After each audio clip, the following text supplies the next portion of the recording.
Hello, this is going to be a really quick tutorial on p5.js. So I wanted to say a little bit about why I like this thing. It enables me to play around as an artist or a designer and do very visual stuff. And there's a huge set of tools that's been made to make things really easy just to get creative and visual in code.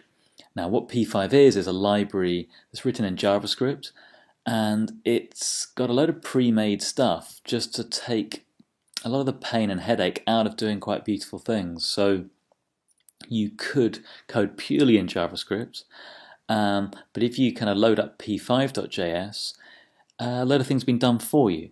So it just enables you to get on and do the good stuff. So learn a bit more by looking on their site. They've got a really good getting started guide here, and you can look at that. The other thing I'd really recommend you do is going to this channel on YouTube, The Coding Train. He's amazing and he's got a lot of tutorials. He'll do a much better job than me explaining it if you search for The Coding Train P5. This is a great introduction to P5, and there's a lot of other stuff there as well. So look at him. I'll put a link down below. If you want a book, this is quite a good one. There's two books actually. This is Processing, predecessor to P5. Coding Train tells you a bit more about him, about processing, sorry. But the new book is about P5. Buy it if you want.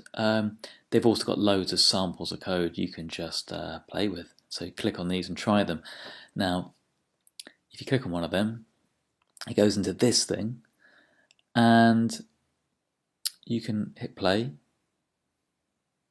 and you can play around with it. You can, as I said, follow the Getting Started guide here with P5, and it'll tell you how to sort out your HTML page. It'll tell you need to download a text editor. These are all really, really good things to do, but I think it's a bit of a barrier to some people if you just want to get started and just try stuff and see if it's the thing for you.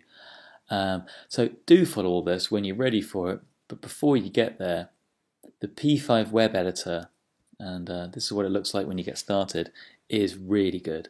You can sign in. I've already signed in up here. And then you can just start typing in code, which you can get from some of the Getting Started guides. So, down here it says your first sketch. Well, let's just copy and paste this. See what this does.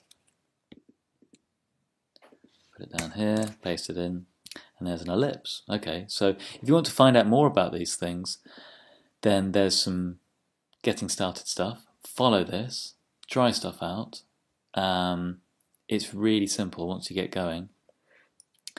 There's lots more here. You can go to learn, there's guides, there's reference. If you want to look up anything, for instance, I just play with an ellipse there. You can go down to shape, ellipse, and it will tell you all about it. So this is sort of your dictionary, your Bible for it all. Have a look at that. There's JavaScript in general, if you want to know more about that. W3 Schools is a really good website to use as just a constant reference to JavaScript, and there's lots of try-it-yourself stuff in there. What I showed you earlier was CodePen. So I use CodePen a lot because thousands and thousands of developers and designers use CodePen to try out all sorts of JavaScript things, not just P5. It's a really great resource. It's a bit like this, but for anything on JavaScript. So I've made a boilerplate or a template, basically a getting started thing that looks just like this if you want to use CodePen, and I'm quite a big fan of CodePen. So if you click on this, there's a quick template here. You can see what's in the background as well. All of this stuff will be in the background of this. It's just hidden.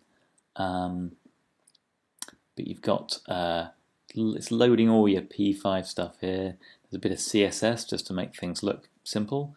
And there's your JavaScript. And this, as you can see, looks pretty similar to this. And you can just get started. Now, if you want to do this in CodePen, probably the easiest things to do is you can either go to AMCC, which is my general mucking about place, and you'll see a few examples of stuff here. Such as that funny scary snake thing, or I was just playing around with a sort of drawing thing here, and you can just copy my code and play with it. But it might be easier to go to this account, which I've just made, called codepen.io/boilerplate, and I'm going to put these getting started things in here. So I've got one for P5, and I've made some others which will go in here as well. Now the way you use CodePen is you just find my starting code here.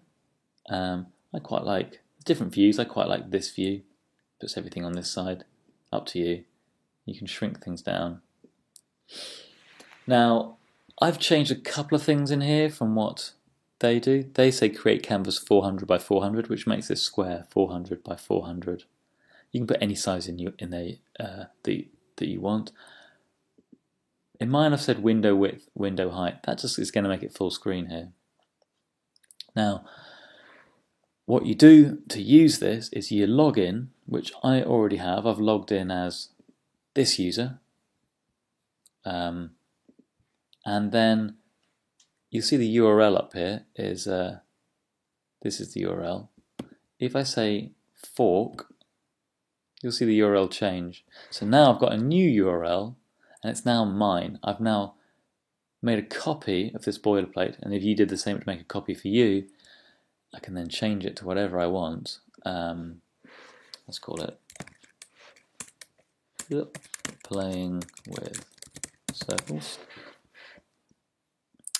And it's saved it, but at any time I want, I can hit save again. Autosave seems to be enabled, so that's good. You've got loads of settings in here. You can play around with that. So now this is mine. Now I can do whatever I want with this. So I could, for instance, write ellipse 100, 100. That's going to put it at X and Y 100 and 100. I have to make it 50 pixels by 50 pixels. So that's going to make a circle. And there it is. Every time I make a change here, it refreshes automatically. So that will get you going. I'm going to make some more tutorials about stuff you can do here. I would really recommend going to this guy and looking at his tutorials as well. They're fantastic. Yeah, more to come. Let me know if you need more assistance on anything, and I'll start making more tutorials. Thank you.